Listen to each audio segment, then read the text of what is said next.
ನಮಸ್ಕಾರ. ನುಡಿ ಬೆಳಕು. ಪಿ ಚಂದ್ರಿಕಾ ಅವರ ಪ್ರಜಾವಾಣಿಯ ಅಂಕಣ ಬರಹ ಪ್ರಾರ್ಥನೆ ಎಂದರೆ ಬೇಡಿಕೆಯಲ್ಲ. ಗಾಂಧೀಜಿ ನೂಲುತ್ತಾ ಭಗವದ್ಗೀತೆಯನ್ನು ಓದುತ್ತಾ ಕುಳಿತಿದ್ದರು. ಕುಸಿದ ಮನಸ್ಸಿನವನೊಬ್ಬ ಅಲ್ಲಿಗೆ ಬಂದ.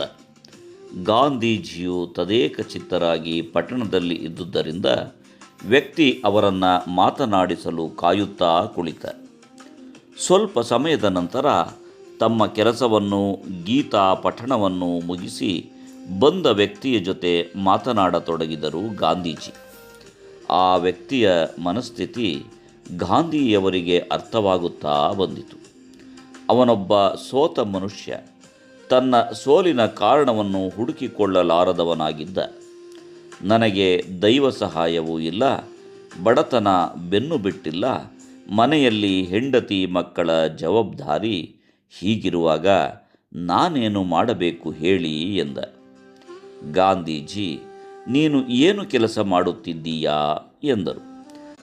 ನನ್ನ ಸಮಸ್ಯೆ ಏನು ಮಾಡಬೇಕೆನ್ನುವುದೇ ಗೊತ್ತಾಗದಿರುವುದು, ಏನು ಮಾಡಲಿ ಎಂದು ನಿಮ್ಮನ್ನು ಕೇಳಲು ಬಂದೆ ಎಂದ. ಗಾಂಧೀಜಿಗೆ ಇನ್ನು ಯಾವ ಅನುಮಾನವೂ ಉಳಿಯಲಿಲ್ಲ.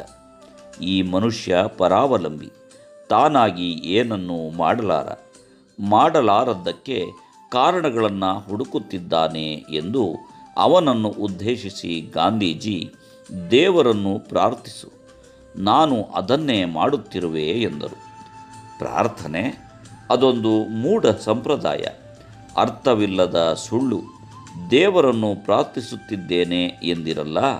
ಈಗ ಹೇಳಿ, ನಿಮ್ಮ ಪ್ರಾರ್ಥನೆ ಫಲ ಕೊಟ್ಟಿದ್ದರೆ ಇಷ್ಟು ಹೊತ್ತಿಗೆ ನಮ್ಮ ದೇಶ ಸ್ವತಂತ್ರವಾಗಬೇಕಿತ್ತಲ್ಲ ಎಂದ ಬಂದವ. ಗಾಂಧೀಜಿ ನಕ್ಕರು. ಹೌದು, ಸಿಗಬೇಕಿತ್ತು. ಮತ್ತೆ ಪ್ರಾರ್ಥನೆಯ ಫಲಿತವೇನು?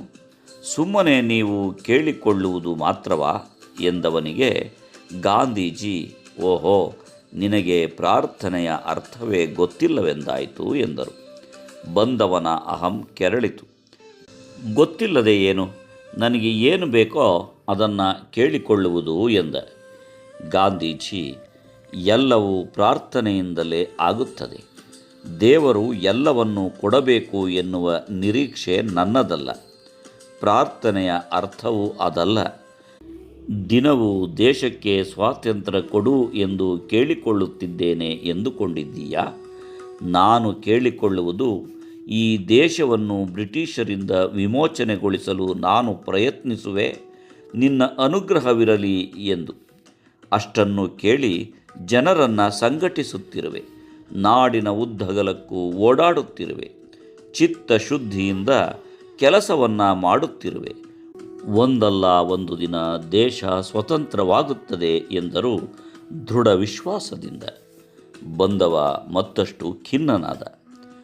ದೇವರು ನನಗೆ ಈ ದೇಹವನ್ನು ಕೊಟ್ಟಿದ್ದಾನೆ, ಅದರಲ್ಲಿ ಕಸುವು ಇಟ್ಟಿದ್ದಾನೆ, ತಲೆಯಲ್ಲಿ ಬುದ್ಧಿಯನ್ನು ತುಂಬಿದ್ದಾನೆ, ಮನಸ್ಸಿನಲ್ಲಿ ಆಸೆ ಹುಟ್ಟಿಸಿದ್ದಾನೆ, ನಿನ್ನ ಕೆಲಸವನ್ನು ನೀನು ಮಾಡಿಕೋ ಎಂದು ಬಿಟ್ಟಿದ್ದಾನೆ.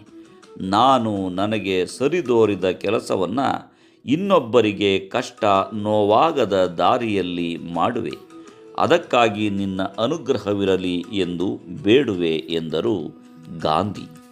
ನಿಜ, ಪ್ರಾರ್ಥನೆ ಎಂದರೆ ಬೇಡಿಕೆ ಅಲ್ಲ, ನಮ್ಮ ಸಂಕಲ್ಪ ಶಕ್ತಿಗೆ ವಿಶ್ವಶಕ್ತಿಯಿಂದ ಸಿಗುವ ಬೆಂಬಲ, ನಮ್ಮನ್ನು ಅಲ್ಪತ್ವದಿಂದ ಪಾರು ಮಾಡುವ ಸಾಧನ ಮಾತ್ರ. ನಮಸ್ಕಾರ, ಧನ್ಯವಾದಗಳು.